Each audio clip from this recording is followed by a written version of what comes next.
Hello दोस्तों, नमस्कार। Soni education channel में आपका स्वागत है। दोस्तों, आज हम पढ़ने वाले हैं आरबीएससी बुक पर आधारित कक्षा 6 समाज विज्ञान अध्याय 3 अंतरिक्ष खोज।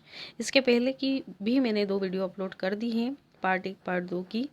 अगर आपने नहीं देखी है तो आप प्लेलिस्ट में जाकर देख सकते हैं।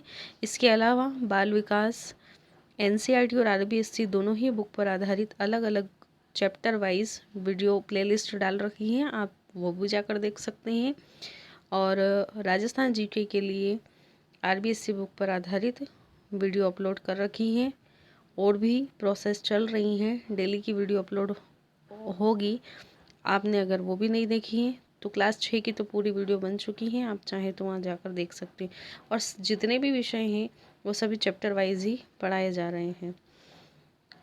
तो हम पढ़ते हैं आज क्लास 6। इसके पहले आपने अगर मेरा चैनल सब्सक्राइब नहीं किया है तो कर लीजिए, ताकि आपको वीडियो का नोटिफिकेशन प्राप्त हो सके। तो हम देखते हैं आज अध्याय 3 अंतरिक्ष खोज।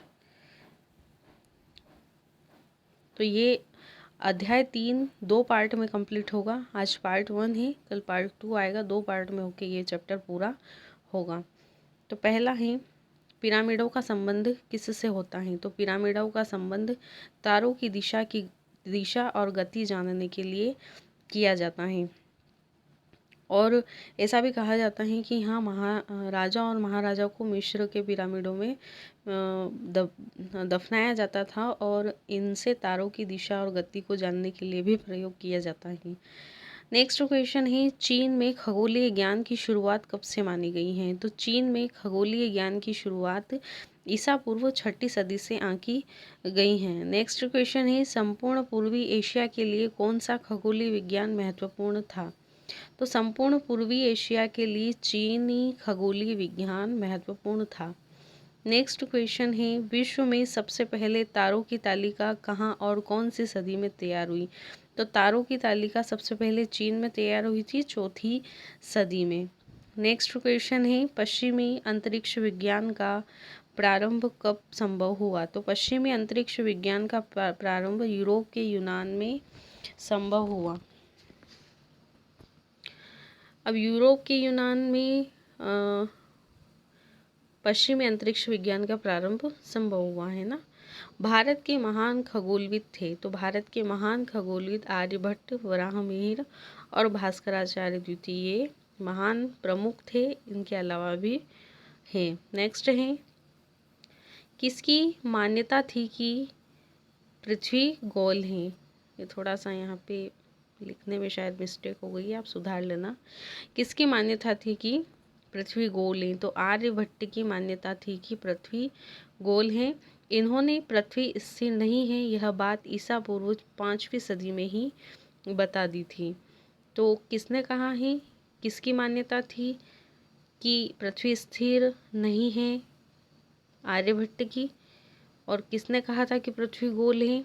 आर्यभट्ट ने कहा था। तो यहाँ से 2 प्रश्न बनते हैं आपके। नेक्स्ट क्वेश्चन, आर्यभट्ट ने पृथ्वी की परिधि लगभग कितनी बताई है।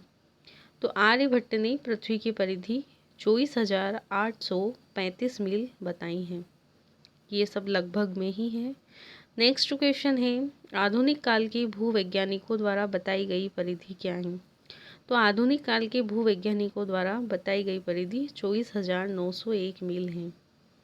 नेक्स्ट क्वेश्चन है, भारत द्वारा अंतरिक्ष में भेजे गए प्रथम कृत्रिम उपग्रह का नाम क्या है। तो प्रथम कृत्रिम उपग्रह भारत द्वारा आर्यभट्ट भेजा गया था। यह मानव द्वारा बनाया गया एक मशीनी उपग्रह है। नेक्स्ट है, यूनान के प्रमुख दार्शनिक कौन थे। ऊपर हमने भारत के पढ़े थे खगोलविद। ये दार्शनिक यूनान के अरस्तु, प्लेटो और टॉलेमी थे।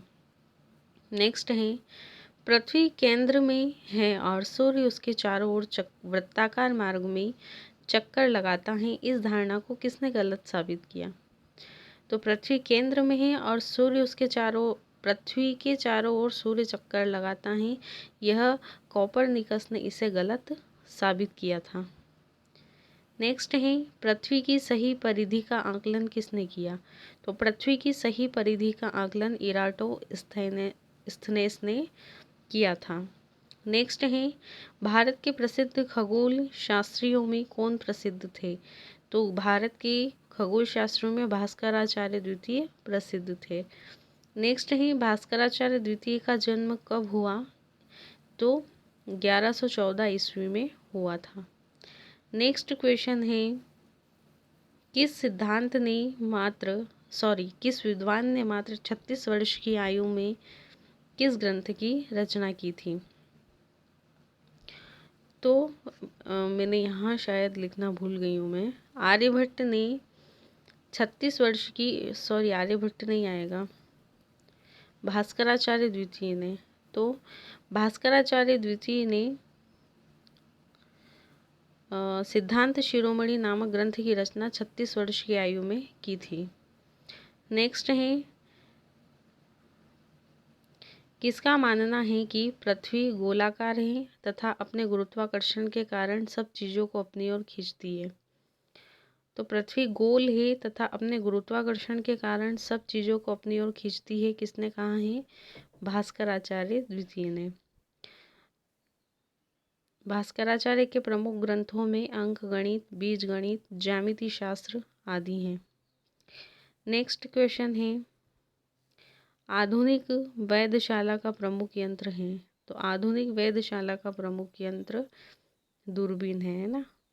अब ये दूरबीन कौन सा यंत्र है? तो आधुनिक वेधशाला का यंत्र है।